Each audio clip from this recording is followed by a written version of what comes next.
करोड़ों रुपए की लागत से बन रहे कारम डैम का रिसाव लगातार बढ़ता ही जा रहा है। प्रशासन भी अलर्ट है। सुबह से ही धार खरगोन जिले के आला अधिकारी सहित कमिश्नर व मंत्री मौके पर हैं और राहत बचाव का कार्य किया जा रहा है। आज सुबह प्रशासन ने सुरक्षा की दृष्टि से आगरा मुंबई राष्ट्रीय राजमार्ग को कुछ घंटों के लिए ब्लॉक किया था, जिससे यात्रियों को बड़ी परेशानियों का सामना करना पड़ा। हालांकि कुछ घंटों में मार्ग से आवागमन शुरू किया गया और डैम का वाटर लेवल कम करने के लिए भी लगातार कार्य जारी रहा। स्थानीय लोगों और प्रशासन को उम्मीद थी कि कोठीदा स्थित सुरुज का ढक्कन खुलने से डैम का वाटर लेवल कम होगा और डैम फूटने की संभावना कम होगी, लेकिन सुरुज का ढक्कन नहीं खुल सका। हालांकि कुछ हिस्सा खुलने से सुरुज से पानी निकलने लगा था, लेकिन राहत नहीं मिली। वहीं बहरुलपुरा में भी कल से लगातार डैम खाली करने के प्रयास अब तक भी आला अधिकारियों की मौजूदगी में जारी हैं। स्थानीय लोगों का और क्षेत्रीय विधायक का आरोप है कि डैम निर्माण कार्य में लापरवाही की गई और शिकायत के बाद भी ध्यान नहीं दिया गया, जिसकी वजह से आज इस बड़ी परेशानी से स्थानीय लोगों को सामना करना पड़ रहा है। कमिश्नर पवन शर्मा ने कहा, अभी रेस्क्यू का कार्य किया जा रहा है। लापरवाही जाँच का विषय है।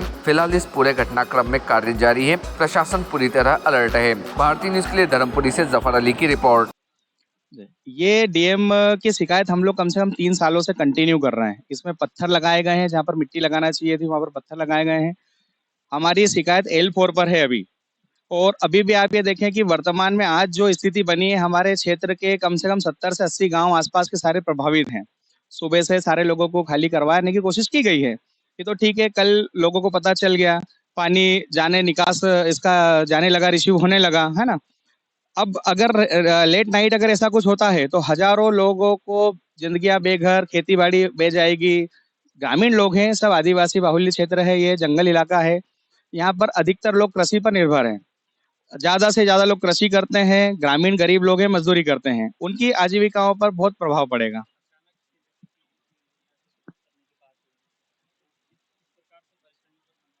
बहुत सारी परेशानियों का सामना करना पड़ रहा है। अचानक से सुबह से रात से ही मतलब 4-5 बजे से अधिकारी वगैरह वर्ग ने उठाया लोगों को और उनको सिर्फ गाड़ियों के भरोसे ट्रैक्टरों में इनमें भर के सुरक्षित स्थान पर पहुंचा दिया गया है।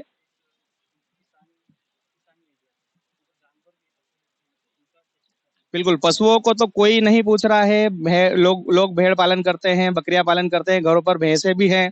दूध का व्यापार भी होता है उन्हीं चीजों से। और अधिकतर ये पूरा ग्रामीण एरिया है और गाँव के लोग जो है कृषि पर ही निर्भर है। इस डैम की जो स्थिति है वर्तमान में, आज जो घटना घटी है, कल 3 बजे से ओवरफ्लो हो रहा था, जिसकी सूचना आसपास के ग्रामीणों द्वारा व्हाट्सएप के माध्यम से लोगों को पता चली, तो जिसको हम लोगों ने वायरल किया और उच्च अधिकारियों को शिकायत की। तो कल से प्रशासनिक लोग यहाँ पर आना शुरू हुए हैं। वर्तमान में मैं एक बहुत बड़ी बात अभी आपको बताना चाहूंगा। ये जो स्टीवर अभी भी बन रहा है, अभी तो पहला साल है। ये 52 फीट की हाइट है इसकी, मीटर में 52 मीटर की हाइट है और 800 मीटर में ये फैला हुआ है।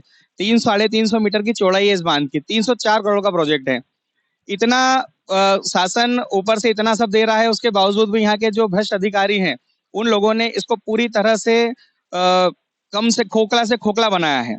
पहली बारिश में ही अगर लीकेज हो गया है, आप सोचिए कि आप 40-50 साल चल पाएगा। और सबसे बड़ी बात, आज हम ग्रामीण लोगों की सबसे बड़ी समस्या ये है कि ये तो पहला ही वर्ष था। 2-4 साल बाद ये स्थिति होगी तो क्या होगा? बह जाएंगे, मरेंगे। हजारों लोगों की जानों को खतरा है, जानवरों को, इंसानों को, उनके रोजगार को, सभी को खतरा है। हम ये चाहते हैं कि जितना हिस्सा 80 से 90 मीटर का जो हिस्सा जो बह रहा है, जो डैमेज हो रहा है, कम से कम उतना हिस्सा हटाया जाए और उसको जमीन से वापस नीचे से फिर से बनाया जाए। और उच्च अधिकारियों की निगरानी में एक अच्छी समिति बनाकर उसकी निगरानी भी की जाए। ऐसे ही मैं प्रशासन से मांग करता हूँ।